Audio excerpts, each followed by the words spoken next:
जंगल राज के दौर में सिर्फ माल नहीं, बिहार का मान भी लूट लिया गया था। लाखों लोग दिल्ली, पंजाब, मुंबई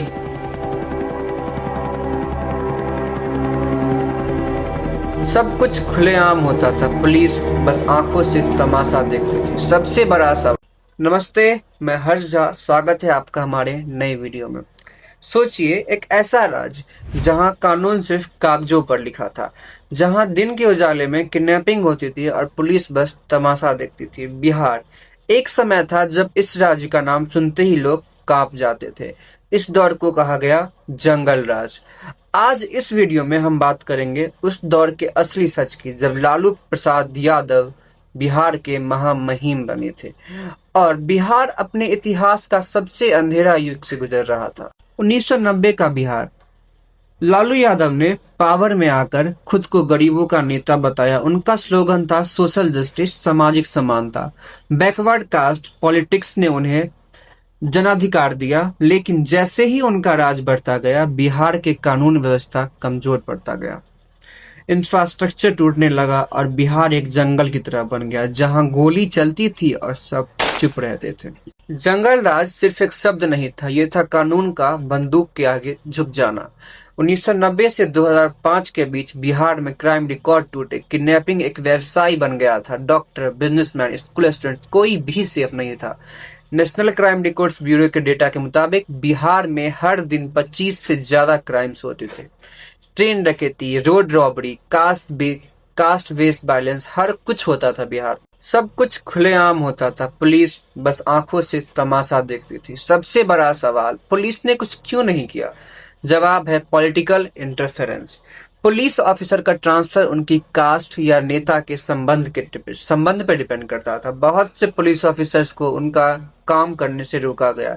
एक आरटीआई के मुताबिक 1996 तक बिहार में 40% पुलिस पोस्ट खाली थी और जो ऑफिसर्स थे उनका मॉरल गिर चुका था। वो जानते थे कि अगर किसी नेता के आदमी पर हाथ डाला तो उनका कैरियर समाप्त हो सकता है। एक्स आईपीएस ऑफिसर अभयनंदन जी ने बताया था कि एफआईआर लिखने से पहले भी पॉलिटिकल अप्रूवल चाहिए होता था। ऐसे में कानून सिर्फ एक मजाक बन गया था। जंगल राज के दौर में सिर्फ माल नहीं, बिहार का मान भी लूट लिया गया था।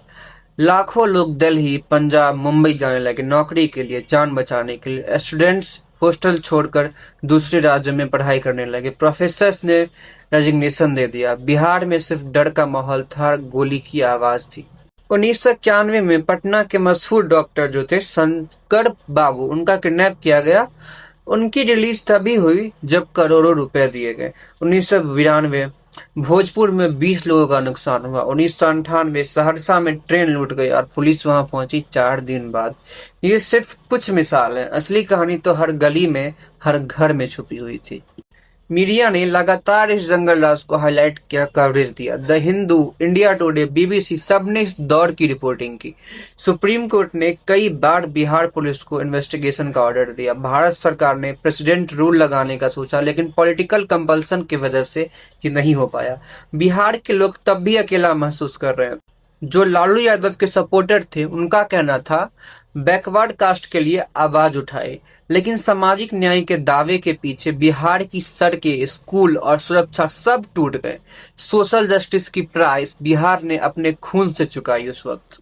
जंगल राज सिर्फ एक पॉलिटिकल टर्म नहीं था, ये बिहार के हर घर की दर्द भरी कहानी थी। सोचिए, जब एक माँ अपने बच्चे को स्कूल भेजने से पहले भगवान से दुआ करती थी कि उनका बच्चा घर वापस आ जाए। जब रात में कोई घर का दरवाजा खटखटाता था तो लोग गोली चलने से पहले ही कांप जाते थे। लेकिन इस दौर ने एक और चीज भी दिखाई, बिहार के लोगों का जिगर, उनका हौसला और उनका जज्बा। इतने बुरे हाल के बाद भी बिहार ने हार नहीं मानी। आज के बिहार में नए स्कूल बन रहे हैं, स्टार्टअप्स आ रहे हैं, आईएएस ऑफिसर निकल रहे हैं, पर हर रोशन दौर के पीछे एक अंधेरा होता है और जंगल राज उसी अंधेरे का नाम है। सवाल ये है, क्या हमने उस दौर से कुछ सीखा? आपके हिसाब से क्या जंगल राज एक जरूरत थी या एक भूल जो फिर कभी नहीं होनी चाहिए? अपना विचार कमेंट में जरूर बताइए। इतिहास हमेशा 2 रास्ता दिखाता है, या तो हम उससे कुछ सीखते हैं या फिर हम उसे दोहराते हैं।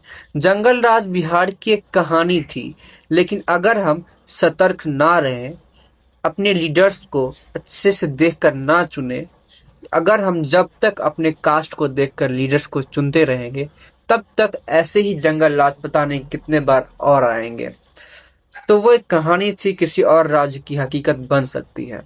आपको क्या लगता है, क्या हम वाकई बदल चुके हैं या सिर्फ एक ये भी एक दिखावा है? अपना ओपिनियन कमेंट में जरूर बताएं। धन्यवाद। वीडियो अच्छा लगे तो लाइक कीजिएगा, शेयर कीजिएगा, सब्सक्राइब कीजिएगा। धन्यवाद, नमस्कार।